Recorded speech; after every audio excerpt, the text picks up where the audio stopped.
കൊടകര നെല്ലായിയിൽ ലക്ഷങ്ങൾ വിലമതിക്കുന്ന രാസലഹരിയുമായി യുവാവ് പോലീസ് പിടിയിൽ. ആശേരിക്കാട് ചേരുംകുഴി സ്വദേശി തെക്കയിൽ വീട്ടിൽ 31 വയസ്സുള്ള ഷിജോയാണ് അറസ്റ്റിലായത്. കിങ്ങിണി എന്ന അപരനാമത്തിൽ അറിയപ്പെടുന്ന ഇയാൾ കുപ്രസിദ്ധ ലഹരിക്കടത്തുകാരനാണ്. മീൻവണ്ടിയിൽ കഞ്ചാവ് കടത്തിയതിന് പിടിക്കപ്പെട്ട ജാമ്യത്തിലിറങ്ങിയതാണ്.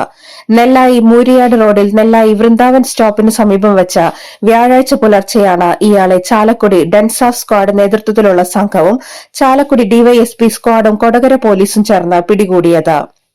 സംശയാസ്പദമായ സാഹചര്യത്തിൽ ഷിജോയെ കണ്ട പോലീസ് വാഹനം നിർത്തി ചോദ്യം ചെയ്യാനാഞ്ഞതോടെ ഇയാൾ രക്ഷപ്പെടാൻ ശ്രമിക്കുകയും പോലീസ് പ്രതിയെ സാഹസികമായി പിടികൂടുകയുമായിരുന്നുവെന്ന് പോലീസ് വ്യക്തമാക്കി.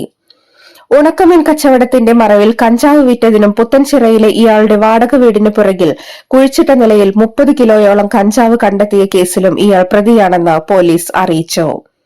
മാള സ്റ്റേഷനു പുറമെ തൃശൂർ സിറ്റിയിലെ ഈസ്റ്റ് പോലീസ് സ്റ്റേഷനിലും നെടുപുഴയിലും വയനാട്, മലപ്പുറം, പാലക്കാട് ജില്ലകളിലും സമാനമായ കേസുകളുള്ള ഷിജോ പീച്ചി പോലീസ് സ്റ്റേഷനിലെ റൌഡി ലിസ്റ്റിൽ ഉൾപ്പെട്ടിട്ടുള്ള ആളാണ്.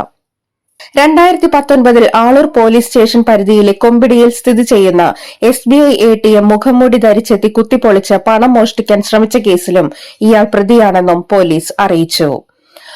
Kodakara circle inspector PK Das, sub inspector EA Suresh, DANSAF അംഗങ്ങളായ VG Stephen, Satheeshan Madappattil, Roy Paulose, PM Moosa, VU Siljo, AU Reji, MJ Binu, Shijo Thomas, cyber cell ഉദ്യോഗസ്ഥനായ ലാലു പ്രസാദ്, കൊടകര സ്റ്റേഷനിലെ additional SI Dileep, Sheeba Ashokan, Anitha, senior civil police officer TS Sahada, Irinjalakuda സ്റ്റേഷനിലെ AK രാഹുൽ എന്നിവരടങ്ങിയ സംഘമാണ് പ്രതിയെ പിടികൂടിയത്.